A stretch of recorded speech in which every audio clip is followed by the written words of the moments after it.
नमस्कार। 2024 के लोकसभा चुनाव पर हमारे खास शो अब की बार आर पार में आपका स्वागत है। आपके साथ मैं हूं मुक्ता सिंह।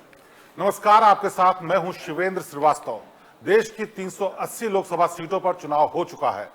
पांचवें फेज का चुनाव जिसने जीत लिया, समझिए केंद्र में उसी की सरकार बननी तय है। और ऐसा हम इसलिए कह रहे हैं क्योंकि पांचवें चरण के बाद करीब करीब ये चुनाव लॉक होने वाला है। पांचवें चरण का रण जीतने के लिए सभी दलों ने अपनी रणनीति बदली है। पांचवें चरण में यूपी की रायबरेली और अमेठी समेत 14 सीटों पर चुनाव है। बीजेपी ने साल 2019 के चुनाव में इनमें से 13 सीटें जीती थीं। कांग्रेस सिर्फ रायबरेली जीत पाई थी, लेकिन इस बार चुनाव में 14 में से कम 7 सीटों पर कड़ी टक्कर बताई जा रही है। इसके लिए आपको ये आंकड़े भी देखने होंगे। पांचवें चरण की 14 सीटों के नतीजे 2019 में, जिसमें बीजेपी के पास 13 सीटें और कांग्रेस के पास 1 सीट थी। लेकिन इन सीटों पर समग्र विश्लेषण करना है तो 2019 के नतीजे ही काफी नहीं है। आपको 2 चुनाव और पीछे यानी 2014 और 2009 के आंकड़े भी देखने होंगे।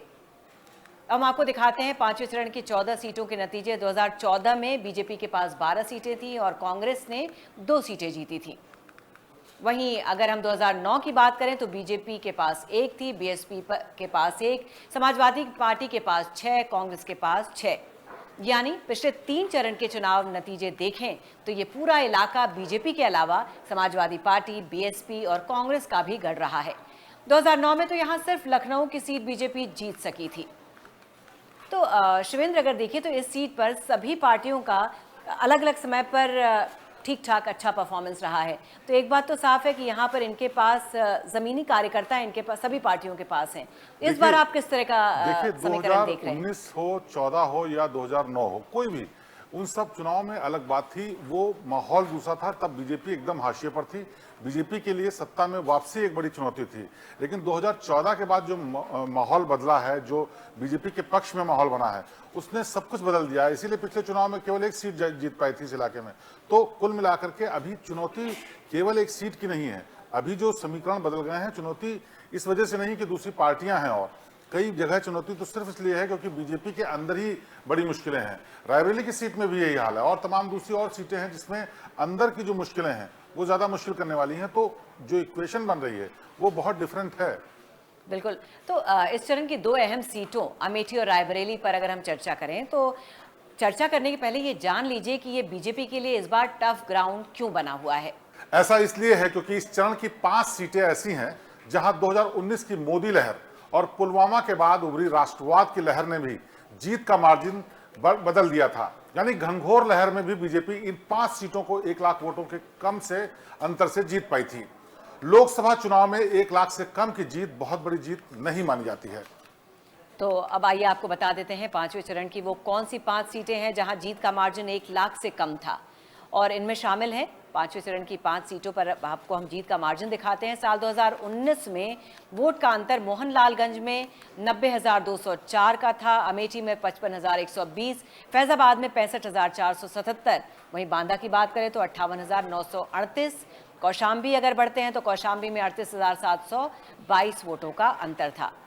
तो आप देख सकते हैं, जैसा हमने देखा कि इतना मार्जिन कोई खास मायने नहीं रखता, यानी आप आश्वस्त नहीं हो सकते हैं यहाँ। बिल्कुल, देखिए धीरे धीरे जो ये मार्जिन कम होता जाता है, वो मार्जिन ये बताता है कि चाहे वो एंटी इनकम्बेंसी हो, चाहे जो कैंडिडेट है उसको लेकर नाराजगी हो, या केंद्र सरकार की नीतियों की नाराजगी हो, या फिर विपक्ष जो कर रहा है उसको लेकर के लोगों में उत्साह हो, ये सारी चीजों का कॉम्बिनेशन होता है। और ये बहुत बड़ा एक रिफ्लेक्शन होता है चुनाव से ठीक पहले कि अगर मार्जिन इतना कम हो रहा है। और खासकर ये वो सीटें हैं जहां पर बीजेपी का गढ़ माना जाता है। मोहनलालगंज सीट हमेशा से लगभग बीजेपी के पास रही है, एक दो बार को छोड़ करके। तो ऐसी जगहों पर अगर इस तरह का ट्रेंड दिख रहा है लगातार कई सालों में, तो वो चौंकाने वाला है और यही मुश्किल पैदा करने वाला भी है। लेकिन शिवेंद्र, अगर आप देखिए अमेठी और रायबरेली की चर्चा तो पूरे देश में हो रही है, लेकिन आपको लग रहा है जो 5 सीटों की हम लोग बात कर रहे हैं ये फंसी हुई है? देखिए, अमेठी और रायबरेली का इक्वेशन एकदम अलग है। वो गांधी परिवार से ही जोड़ के देखा जाता है। हालांकि रायबरेली में भी इतना आसान नहीं रह गया है, क्योंकि रायबरेली में भी बहुत नाराजगी है। पुराने नेता जो, चाहे वो अदिति सिंह हो, चाहे वो जो मनोज छोड़ करके आए समाजवादी पार्टी से, उनकी नाराजगी हो, या फिर अंदर की भीतरघात हो, ये सारी नाराजगियां हैं। लेकिन बाकी जो सीटें हैं वहां पर जो कास्ट इक्वेशन है, जब वहां पर सरकार की नीतियों को लेकर के जो नाराजगी दिखा पाने में विपक्ष सक्षम रहा है, वो सारी चीजें बहुत मायने रखती हैं और इसीलिए एक एक सीट बीजेपी के लिए इतनी खास हो गई है कि वो उन्होंने नाक का सवाल बना रखा है। विपक्ष के लिए भी ऐसी चुनौती है क्योंकि अगर जरा सा चूके तो सीट हाथ से निकल जाएगी। हार तो हारी है, चाहे कितने कम मार्जिन से हो, और वो फिर रिकॉर्ड में यही रहता है कि सीट हार गए। एक एक सीट भारी है। चलिए, तो आप लोगों ने बहुत इंतजार कर लिया। रायबरेली लोकसभा सीट पर आते हैं। ये सीट गांधी परिवार का परंपरागत गढ़ माना जाता है। रायबरेली के साथ गांधी परिवार का पुराना सियासी नाता रहा है। इस सीट पर इस चुनाव में सबकी नजर है। बीजेपी ने अब तक के चुनाव में सारे घोड़े खोल दिए, लेकिन रायबरेली नहीं जीत पाई। इसका कारण यह भी है कि रायबरेली कांग्रेस का गढ़ रहा है। ये भी जान लीजिए, आजादी के बाद 1952 में पहली बार लोकसभा चुनाव हुए तो रायबरेली से इंदिरा गांधी के पति फिरोज गांधी चुनाव लड़े और जीतकर सांसद बने थे। उसके बाद से इंदिरा गांधी ने अपनी कर्म भूमि इसे बना लिया। ग्राफिक्स के जरिए आप देख लीजिए कि फिरोज गांधी के बाद क्या यहाँ माहौल रहा। 1952 में फिरोज गांधी, 1967 में इंदिरा गांधी, 1971 में फिर से इंदिरा गांधी, 1980 में इंदिरा गांधी, 2004 में सोनिया गांधी एक बार फिर से 2009 में, और 2014 में फिर से सोनिया गांधी, और तब से 2019 तक सोनिया गांधी ही रही। रायबरेली से सिर्फ जनता लहर में 1977 में इंदिरा गांधी हारी थी, लेकिन उसके 3 साल यानी 1980 में इंदिरा गांधी इस सीट से फिर जीत गई थी। अब सोनिया गांधी ने रायबरेली की अपनी सियासी विरासत का जिम्मा राहुल गांधी को सौंप दिया है। देखना अब यह है कि इसे बचाने में वो कामयाब हो पाते हैं या नहीं। तो शिवेंद्र, आपको क्या लग रहा है? हालांकि राहुल गांधी को बहुत क्रिटिसाइज किया सत्ता पक्ष ने, स्मृति ईरानी ने तो खुलकर कहा कि अमेठी से वो डर कर भाग गए। अब उन्होंने रायबरेली सीट से लड़ने का जो भी फैसला किया है, तो आपको क्या लग रहा है, क्या इतनी आसान होगी? हालांकि सुरक्षित सीट है कांग्रेस की, लेकिन फिर भी क्या इतनी आसान होगी? रायबरेली कांग्रेस के लिए हमेशा से सुरक्षित सीट ही रही है। इस बार थोड़ी इक्वेशन अलग है। अदरवाइज जो सीट जितने भी लोग यहाँ गांधी परिवार से लड़े सब जीते हैं। इंदिरा गांधी 1977 में इसलिए हुआ था, इमरजेंसी का इफेक्ट था, बहुत सारी नाराजगियां थी, बहुत सारी चीजें थी। राहुल गांधी ने इसीलिए सीट चुनी हुई। पहले यहाँ पर बात हो रही थी कि प्रियंका गांधी यहाँ से लड़ेंगी और अमेठी से वो लड़ेंगे, लेकिन स्मृति ईरानी ने जो वहाँ माहौल बना दिया, इसी वजह से राहुल गांधी यहाँ आए ताकि अगर वायनाड में कोई दिक्कत हो तो यहाँ से सीट उनकी निकले। क्योंकि आखिरकार जब इंडी गठबंधन जीतेगा या उसकी ऐसी स्थिति होगी कि वो सरकार बना सके, तो बात ये भी होगी कि इसकी अगुवाई कौन करे। राहुल गांधी अगर जीतेंगे ही नहीं तो फिर वो अगुवाई की तो बात ही नहीं आएगी। तो एक सेफ सीट ऐसी जरूर चाहिए थी जहां से न सिर्फ वो जीतें बल्कि उनको कोई दिक्कत भी ना हो। हालांकि दिक्कतें बहुत सारी हैं, बहुत सारी अंदर की भीतरघात भी है, बीजेपी के अंदर भी वो है, लेकिन अभी किस करवट बैठेगा ये कहना मुश्किल है। लेकिन ज्यादा अगर कहा जाए तो ज्यादा राहुल गांधी के पक्ष में ही माहौल वहां पर है। नहीं, क्योंकि आपको नहीं लगता कि कॉन्फिडेंस इस बात से भी ज्यादा बढ़ता है कि 2019 में मोदी लहर होने के बावजूद भी रायबरेली की सीट सुरक्षित थी और वहां से कांग्रेस ने वहां पर अपना कब्जा बनाए रखा, तो कहीं ना कहीं ये चीज भी मनोबल बढ़ाता है। देखिए, ये मनोबल जनता का शर्तिया बढ़ाता है क्योंकि उनके मन में रहता है कि ये सीट तो शायद उनके परिवार की सीट है। लेकिन 2019 में केवल यही बात नहीं थी कि जो मोदी की लहर थी उसकी वजह से ऐसा हुआ, वो अंदर की कुछ एक समझ भी थी सियासी पार्टियों के बीच में। क्योंकि ये उत्तर प्रदेश ही नहीं, पूरे देश की राजनीति में ऐसा होता आया है कि अगर कोई बहुत बड़ा नेता किसी जगह पे खड़ा है तो वहां पे उसी टक्कर का नेता न खड़ा कर दिया जाए। माने राहुल गांधी और मोदी की जगह से न खड़े हो जाएं। ऐसा ना हो अखिलेश यादव भी उसी सीट से खड़े हो गए। अगर एक ही सीट से सारे धुरंधर खड़े हो गए तो देखिए क्या होगा, कोई एक जीतेगा। तो ये अनकहा पैक्ट होता था और उस पैक्ट के तहत ही रायबरेली की सीट को सुरक्षित कर दिया गया था उस बार कम से कम। और ऐसा कई जगह पे होता है, लेकिन इस बार ऐसा नहीं है। इस बार सारी ताकत इस बात की जरूर है कि राहुल गांधी किसी तरीके से ना जीतने पाए कहीं से, क्योंकि फिर बात आएगी गठबंधन का अगुवा कौन होगा। और ये सारी जो सियासी बदलाव आए हैं पिछले 8-10 सालों में, इसमें सब चीजें किनारे कर दी गई हैं कि कोई कहीं से लड़ रहा हो उसके विरोध में हम ऐसा कैंडिडेट खड़ा करेंगे कि एक की तो सियासत खत्म ही हो जाए। राहुल गांधी पर भी बड़ा दारोमदार है शिवेंद्र। तो रायबरेली देखिए वो लोकसभा सीट है जहां 72 साल के सियासी इतिहास में 66 साल कांग्रेस के सांसद रहे हैं। अब तक हुए 20 चुनाव में 17 बार कांग्रेस को जीत मिली है। 72 साल में गांधी परिवार से 4 लोग सांसद का चुनाव लड़े। 20 साल तक रायबरेली सीट का प्रतिनिधित्व सोनिया गांधी ने किया। अब इस रायबरेली सीट का जिम्मा राहुल गांधी को सौंप दिया गया है। वहीं बीजेपी की तरफ से यूपी सरकार में मंत्री दिनेश प्रताप सिंह मुकाबले में है। दिनेश प्रताप सिंह, राहुल गांधी और इसके अलावा जो बाकी लोग हैं वो भले ही कांटे के टक्कर में न हो, लेकिन मुख्य मुकाबला जो है वो राहुल गांधी और दिनेश प्रताप सिंह के बीच में ही है। तो यहाँ बीजेपी और कांग्रेस की दिक्कत क्या है? दिनेश प्रताप सिंह, अदिति सिंह और मनोज पांडे के बीच बीजेपी में जो अंदरूनी कलह चल रही है, उसके बारे में आप क्या कहेंगे? देखिए, दिनेश प्रताप सिंह ये वही है जो पहले कांग्रेस में हुआ करते थे, और उसके बाद जब बीजेपी में आए तो उनको इस तरह से पहले अमेठी से लड़ा दिया गया था, अब रायबरेली से लड़ा दिया गया। इसके अलावा अदिति सिंह जो वहां पर हैं, अदिति सिंह अखिलेश प्रताप सिंह की बेटी हैं, जो कि वहां पर काफी दिनों तक कांग्रेस के नेता रहे। अदिति पहले कांग्रेस में गई प्रियंका से प्रभावित होकर के, लेकिन वहां जब कुछ नहीं हुआ तो वापस बीजेपी में आ गई, इस उम्मीद के साथ कि उनके पिता के न रहने के बाद वहां से उनको टिकट मिलेगा। शायद पीछे कुछ वायदा भी किया गया हो, और इसी के चलते जब ये नहीं हुआ तो वो नाराज। मनोज पांडे जो कि समाजवादी पार्टी को छोड़ करके आए और यहाँ पर इस उम्मीद से आए कि उनको टिकट मिलेगा, जब उनको नहीं मिला तो वो नाराज। यानी कि एक ब्राह्मण और जो ठाकुरों वाला जो लॉबी है वो दोनों ही नाराज हो गई। और ऐसे में राहुल गांधी इतने मजबूत कैंडिडेट वहां पर खड़े हैं, और दिनेश प्रताप सिंह जो कि उन्हीं के साथ काम करते थे, उसका जैसा कद भी नहीं है, तो कुल मिलाकर के ये मुश्किल तो बीजेपी के लिए खड़ी होगी ना। तो नतीजों पर आप इसका किस तरह का असर देखिए, नतीजों पर साफ तौर पर इसीलिए सबसे सेफ सीट मानी नहीं जा रही, क्योंकि जो ये अंदर की भीतरघात बीजेपी के लिए है वो तो नुकसानदेह है ही है, साथ में जो कैंडिडेट है वो भी इतना स्ट्रांग नहीं है। राहुल गांधी के कद के दिनेश प्रताप सिंह नहीं है, और ये इनकी परंपरागत सीट रही है। जिन लोगों के पास दिनेश प्रताप सिंह वोट मांगने जाएंगे उनसे भी क्या कहेंगे, सालों साल तक की कांग्रेस के लिए काम किया है। तो बहुत सारे फैक्टर हैं जो इसको पॉजिटिव बनाते हैं राहुल गांधी के लिए, लेकिन ये सियासत है, कब क्या खेल हो जाए ये भी नहीं कह सकते। बिल्कुल। एक बात आपको और बता दें कि दिनेश प्रताप सिंह और अदिति सिंह का पुराना झगड़ा रहा है। हाल ही में उन्होंने सोशल मीडिया में पोस्ट कर बवाल मचा दिया था। पिता के साथ अपनी फोटो पोस्ट करके लिखा कि उसूलों से समझौता नहीं हो सकता है। मनोज पांडे और दिनेश प्रताप के रिश्ते पहले से खट्टे रहे हैं। सपा से बीजेपी में आया मनोज पांडे भी नाराज थे, उनकी नाराजगी टिकट न मिलने को लेकर थी। इसमें अब अमित शाह ने सीधा दखल दिया है। एक तस्वीर आपको दिखाते हैं। अमित शाह 2 दिन पहले रायबरेली पहुंचे। उन्होंने यहां के सभी नाराज नेताओं को एक पिच पर लाकर खड़ा कर दिया है। उन्होंने अदिति सिंह को समझाया कि रायबरेली पहुंचे तो मनोज पांडे के घर भी गए। एक तरफ दिनेश प्रताप सिंह तो दूसरी तरफ मनोज पांडे बैठे। अमित शाह मनोज पांडे के घर नहीं गए बल्कि परिवार के साथ भोजन किया। दिनेश प्रताप भी मनोज के घर गए। यानी जो पूरा इक्वेशन बनाने की कोशिश की वो ऐसा कि जब जो नाराजगी है वो दूर हो सके। तो चलिए, रायबरेली के बाद अब बढ़ते हैं अमेठी सीट की ओर, जहां कांग्रेस और बीजेपी में आमने सामने की सबसे तीखी जंग है।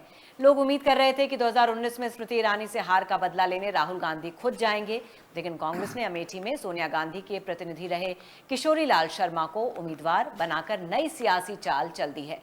अब जरा फिर आप ग्राफिक्स के जरिए इसको देखिए। अमेठी के उम्मीदवार हम आपको दिखाते हैं। बीजेपी से स्मृति ईरानी है, कांग्रेस से किशोरी लाल शर्मा है।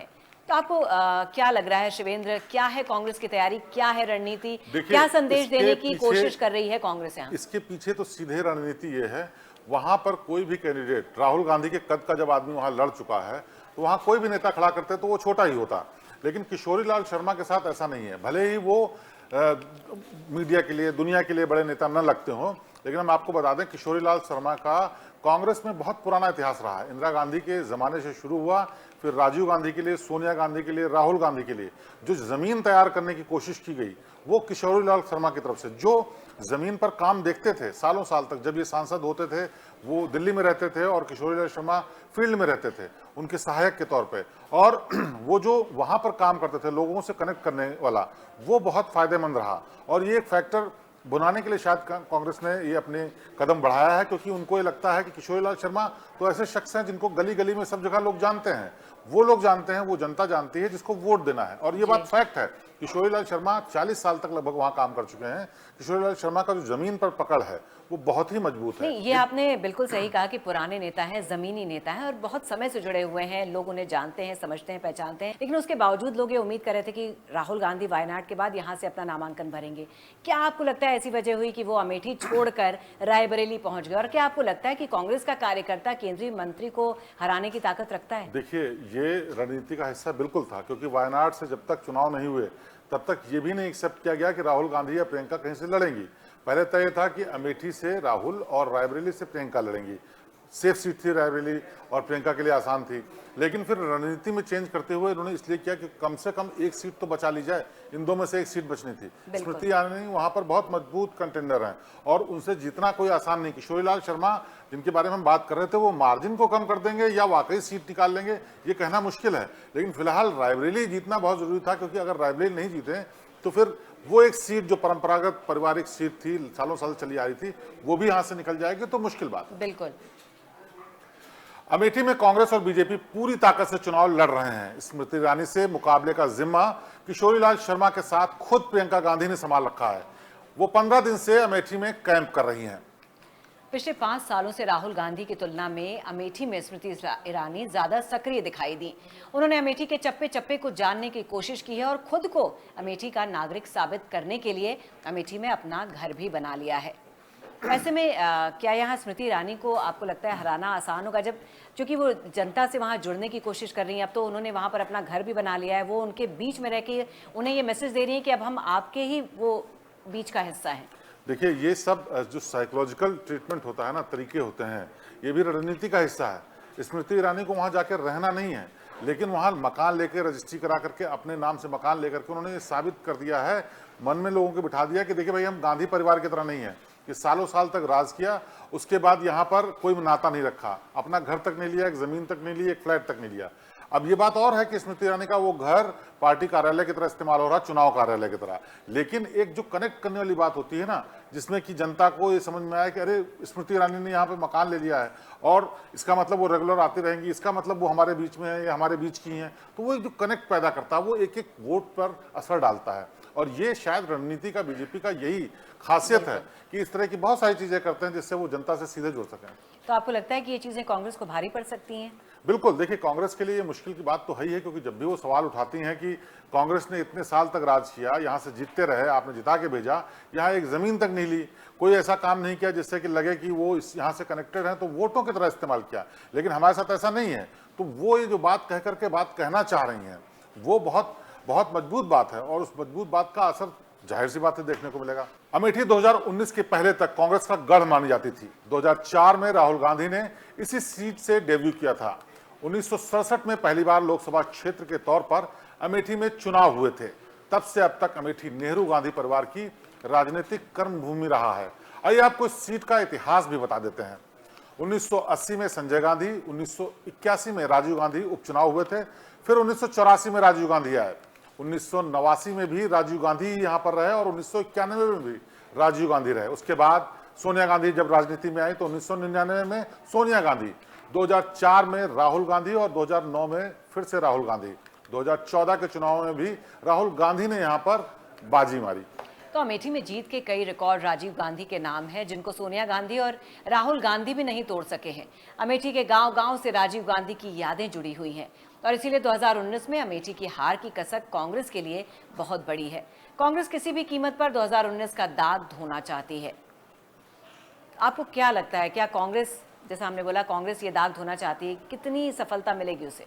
देखिए, सफलता मिलना या नहीं मिलना अलग बात है, लेकिन जो कांग्रेस कोशिश कर रही है अमेठी में, वो बहुत संजीदा है। उसकी वजह यह है कि उन्होंने किसी जो सीजन नेता है उसको नहीं खड़ा किया। बहुत बड़े बड़े नेता हैं कांग्रेस के पास, किसी को भी वहां सेक्रीफाइस कर सकते थे अगर सेक्रीफाइस ही करना था, लेकिन किशोरी लाल को खड़े करके उन्होंने वो चीजें कनेक्ट करने की कोशिश की है जो सालों साल से गांधी। लेकिन शिवेंद्र, किशोरी लाल को खड़ा करके कहीं ना कहीं आपको लगता है कि ये स्ट्रैटेजी भी है, क्योंकि राजीव गांधी के साथ जो वहां के लोगों का कनेक्ट था वो राहुल गांधी या सोनिया गांधी के साथ उस तरह से नहीं था, और किशोरी लाल जो थे राजीव गांधी के जमाने से वहां पर हैं, और तो लोग कहीं ना कहीं उनको उनसे जोड़कर भी देखेंगे और इसका फायदा मिलेगा। वही बात है मुक्ता जी की जो किशोरी लाल है, वो किशोरी लाल केवल एक नया नाम नहीं है, कांग्रेस के लिए एक ऐसी चीज है जो सोनिया गांधी, इंदिरा गांधी, राहुल गांधी, इन सब के लिए वहां पर पिचिंग कर चुके हैं। बच्चा जानता है, हर घर को जानते हैं, क्योंकि वो 40 साल बहुत बड़ा वक्त होता है और लगातार एक ही काम कि यहाँ पर दिल्ली में उनका जो राजनीतिक चीजें हैं वो देखनी है और इसके अलावा जो उनका संसदीय क्षेत्र है वहां पर रह करके लोगों से मिलना, उनकी समस्याएं सुनना, उनसे बात करना। यहाँ तक कि आज भी जो जनता है वहां की, वो कोई समस्या के लिए अगर बात करनी होती तो किशोरी लाल से बात करती, जबकि 10 साल से सरकार नहीं है। बहुत से ऐसे लोग हैं। तो ये जो कनेक्ट है, ये कनेक्ट और उसको भुनाना बहुत ही मजबूत रणनीति का हिस्सा है। ये बात और है कि तमाम लोग ये भी कहते हैं कि किशोरी लाल को अगर टिकट देना था तो कोई सेफ सीट देते, इतने साल सेवा की थी, लेकिन हकीकत में तो ये है कि वहां से किशोरी लाल से बेहतर कोई विकल्प हो नहीं सकता था। और वहां की जनता उनको अपने बीच का एक आदमी देखती है, तो शायद इसका फायदा हो सकता है कि कहीं ना कहीं कांग्रेस को कुछ मिले। लेकिन एक बार अमेठी का जातीय समीकरण भी आप समझ लीजिए। अमेठी का गणित अगर आप देखिए तो कुल वोटर वहां पर हैं 17 लाख, ओबीसी 34%, मुस्लिम 20%, एससी अगर आप देखिए तो 26%, ब्राह्मण 8%, राजपूत जो है वहां पर 12% है। तो अगर आप अमेठी का जाति समीकरण देखिए तो आपको क्या लग रहा है, कौन इसे साधने में सबसे ज्यादा सफल हो पाएगा? देखिए, अगर वहाँ के जाति समीकरण की बात करें तो वहाँ पर जो लोग हैं वो हर तबके के लोग हैं। ओबीसी भी है वहाँ पर जो सवर्ण है वो भी है, इसके अलावा जो एससी है वो भी है। और ये जो परंपरागत वोटर है वो बहुत जो है कहते हैं ज़्यादातर जुड़ा हुआ है कांग्रेस से। और कांग्रेस का रूट लेवल का जो कार्यकर्ता भी अगर आप देखेंगे ना तो वो इन्हीं समाज से आता होगा। तो ये जो जातियों के आधार पर उनको जीतने की कोशिश है वो बीजेपी तमाम इसीलिए वहां पर तमाम स्कीमें चला रही थी, तमाम वहां पर सम्मेलन कर रही थी, लोगों को कनेक्ट करने की कोशिश कर रही थी। बीएसपी ने भी अपना ऐसा कैंडिडेट खड़ा किया जो कि उन वोटों में सेंध लगा सके। कोशिशें तमाम हुई हैं, लेकिन असलियत बात यह है कि ये जो टक्कर है सीधी सीधी कांग्रेस और स्मृति ईरानी और किशोरी लाल के बीच में ही है। और इस टक्कर में जो जाति समीकरण है वो बहुत अहम भूमिका इसलिए भी निभाने वाला है क्योंकि जो लोग वहां पर हैं वो या तो परंपरागत वोटर हैं कांग्रेस के, या फिर ऐसी जाति के लोग हैं जो कि बीजेपी को लगातार वोट देते आए हैं। तो इनका वोट किस आधार पर और कितना बटेगा ये देखने की बात होगी। पिछले चुनाव में बीजेपी की जोरदार घेराबंदी के बावजूद बीजेपी रायबरेली सीट कांग्रेस से नहीं छीन पाई थी, जबकि अमेठी पर उसने फतह हासिल कर ली थी। इस चुनाव में इन दोनों सीटों पर पूरे देश की नजर है। तो रायबरेली और अमेठी के अलावा इस चुनाव में कम मार्जिन वाली सीटों जैसे मोहनलालगंज, फैजाबाद, बांदा और कौशाम्बी में कब्जा बरकरार रखने के लिए बीजेपी एड़ी चोटी का जोर लगाए हुए है। 2019 के मुकाबले पांचवें चरण में एक खास बात और है। 2019 के लोकसभा चुनाव में बसपा और सपा के बीच गठबंधन था। सपा तब लखनऊ, बाराबंकी, फैजाबाद, कौशाम्बी, झांसी, गोंडा, बांदा सीटों पर चुनाव लड़ी थी, जबकि बीएसपी फतेहपुर, हमीरपुर, जालौन, मोहनलालगंज और कैसरगंज में, जबकि अमेठी और रायबरेली में अखिलेश मायावती के गठबंधन ने उम्मीदवार नहीं उतारा था। इस बार बीएसपी इन सभी सीटों पर चुनाव लड़ रही है और मायावती इन कई सीटों पर प्रचार भी कर रही हैं। तो आपको क्या लग रहा है शिवेंद्र, मायावती कितनी सीटों पर असर डाल सकती हैं इस बार? देखिए, वही जो बार बार बात आती है ना कि मायावती क्या बीजेपी के लिए काम कर रही हैं, वैसे ही पिक्चर दिखती नजर आ रही।